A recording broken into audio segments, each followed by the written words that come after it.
Food for thought. Healing is not linear. Healing is hard. It really is. There are going to be many ups and many downs. That's just how it flows. Some days you're going to feel absolutely amazing, and other times you are going to feel absolutely worse than you did before. And that's normal. You are only human. And that's how life is. Sometimes you're going to feel like you've healed 1,000%. But then other times you feel like you're back at square one. Do not be discouraged because you do not always have progression. Because in those times that you are feeling like you are being pulled backwards in time and of progression, that is when you are making the most progress. Because you are still continuing even when you feel terrible. You are still moving forward even when you don't want to. I think of it as kind of like recovery.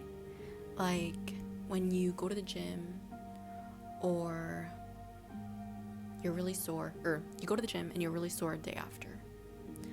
In those periods of like physical pain, you are growing so much more muscle. You are healing your heart because it's been ripped. You've been hurt. You've been betrayed.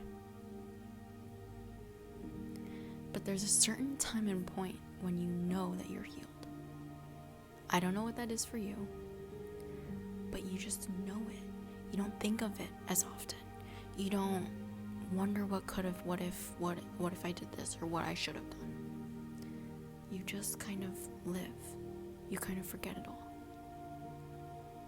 And I think the ultimate test, healing from trauma, from something that really hurt you, is when you can speak about it. Even with tears. Even with tears when you speak about it. Because you are open enough to talk about it. Like yesterday, it was kind of like the point of childhood trauma, or like the video I talked about yesterday, if you're watching in sequential order, whatever. But you are able to talk about it. You are able to feel safe enough with who you're expressing your memories to, and that you feel safe and you feel heard and you feel like you can open up without feeling like you're gonna rip apart your heart again. I think of heartbreak, I just think of automatically heartbreak. But there's so many other examples. I just know heartbreak's a very common one, and I kind of imagine it as you break up. Your heart is absolutely raw. There's there's a lot of things that shouldn't be there. There's a lot of openness, rawness. And then you start to heal. Just a little bit of progression, maybe a day or a week. And a tiny little scab starts to form. And then all of a sudden you smell their scent, or you hear their voice, or you see them with another person, or you just have a remembrance of who they were to you. And then you open it again. And a few weeks pass, and it's healing a little bit. Just a little bit. And you see a little bit of a scab. And you can kind of feel the scab. And you're like, hey, I'm making progress. And then it hits you again. It's literally like waves. Waves come in and waves come out. And it hits you again and your scab is ripped off. Starting back at square one. But the thing is, sometimes when you rip a scab, there's a little bit of skin that's healed and a little bit of scar that's left behind. And that is the process of healing. And when you are fully healed, and maybe not even healed fully, and your scab has fallen off, you can see that scar. You can feel that scar. It might be very distinct and you can still see it. But you are open enough to show someone that scar. And that is kind of a reminder to know that emotional wounds, I feel like, heal just like physical wounds. And sometimes they heal faster than others, and sometimes it's slower, and that's fine.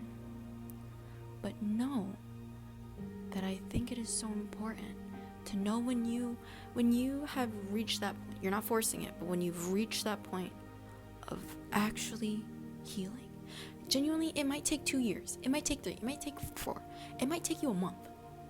Probably not actually healed after a month, but don't know the type of person you are. But regardless, after that time, that unknown time, you can show someone else that scar and be vulnerable and be like, yo, this is what happened.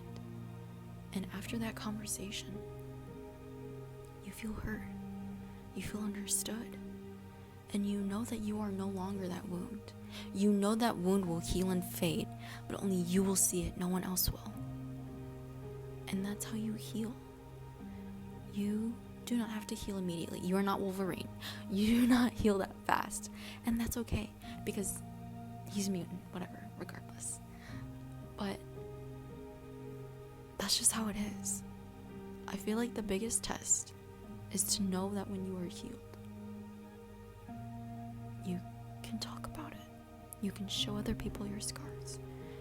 You do not have to rush into it. Because healing, I will say it 1,000 times, healing is not linear. It will never be linear.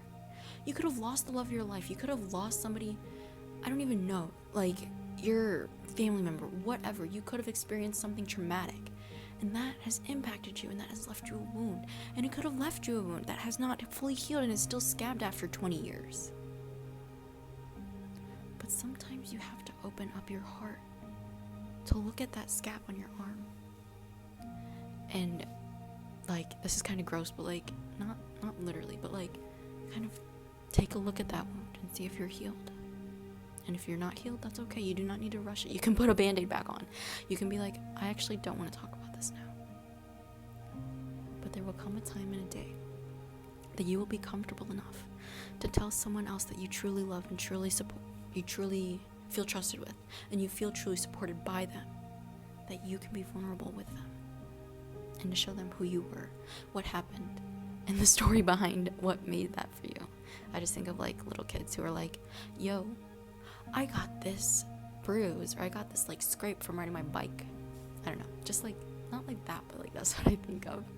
But that's just life. And you need to give yourself grace to fully heal. But no, there will be a time and a place that you will feel comfortable enough. I'll repeat that. That you will feel comfortable enough to talk to somebody. Because that is probably a point where you know when you've made it a little bit farther. To know that you've made it another day. And that you are here for a reason.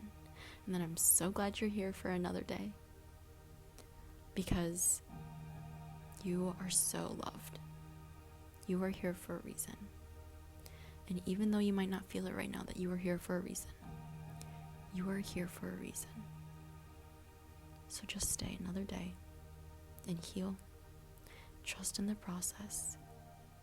And just let life be. Food for thought.